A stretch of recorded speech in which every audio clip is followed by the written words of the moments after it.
कहानी इस दुल्हन की सुनोगे तो दिल दहल जाएगा, दिमाग खाली हो जाएगा। ये अभागी दुल्हन है जिसके एक तरफ फेरे हो रहे थे तो दूसरी तरफ उसकी मां सहित कई परिजन आग में जिंदा जल रहे थे। बचे हुए परिजन जैसे तैसे दुल्हन के साथ फेरे पूरे करवाकर विदाई करवाने की तैयारी कर रहे थे। दुल्हन बार बार अपनी मां को इधर उधर देखती, लेकिन उसकी मां उसको नजर नहीं आ रही थी। दिल में उसके भूचाल मचा हुआ था कि आखिर उसकी मां सहित बाकी के परिजन है कहाँ। धनबाद का सिद्धिविनायक मंदिर के एक कोने में खूबसूरत मंडप सजा हुआ है और उसी मंडप में बैठी है दुल्हन स्वाति। लगभग 2 घंटे से दुल्हन बनी स्वाति शादी की रस्में पूरी कर रही है। रस्में पूरी करते वक्त बार बार स्वाति नजरें आसपास दौड़ाती और फिर निराश होकर रस्म पूरी करने में लग जाती। दरअसल स्वाति की नजरें उसके उन अपनों को ढूंढ रही थी जिनका इस वक्त यहाँ होना बेहद जरूरी था, लेकिन स्वाति को इस बात का जरा भी एहसास नहीं कि वो जिससे मां को ढूंढ रही है वो अब इस दुनिया में ही नहीं रही।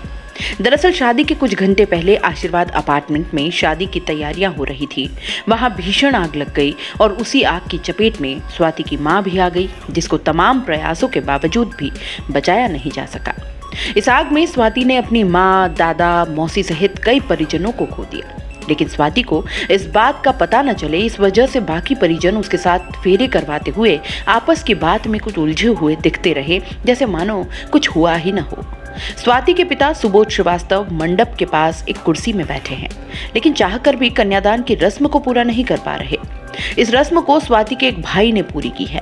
पिता की डबडबाई आंखें बिना पूछे सब बात कह दे रही हैं। वो समय आ चुका था जब बेटी को घर से विदा करना था। मैरिज हॉल का माहौल ऐसा था जिसको देखकर हर कोई सिहर उठे। वहां का माहौल शब्दों में बयां कर पाना मुश्किल था।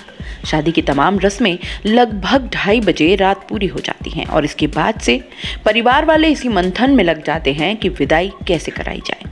सभी कह रहे थे कि कई बहाने बनाकर मां की उपस्थिति के बिना शादी की रस्म तो पूरी हो गई, लेकिन विदाई मुश्किल हो जाएगी। इसी उधेड़बुन में रात बीत जाती है। सुबह के 5 बज रहे होते हैं और विदाई की रस्में शुरू होती हैं। इस दौरान स्वाति की सूनी आंखें बता रही होती हैं कि सब कुछ ठीक तो नहीं है और इस बात का उसे एहसास हो गया है। विदाई की रस्म के दौरान परिजन किसी भी तरह की बातचीत से पूरी तरह गुरेज करते हैं और हाथ जोड़कर ये आग्रह भी करते हैं कि उनकी बेटी की विदाई हो जाने दी जाए।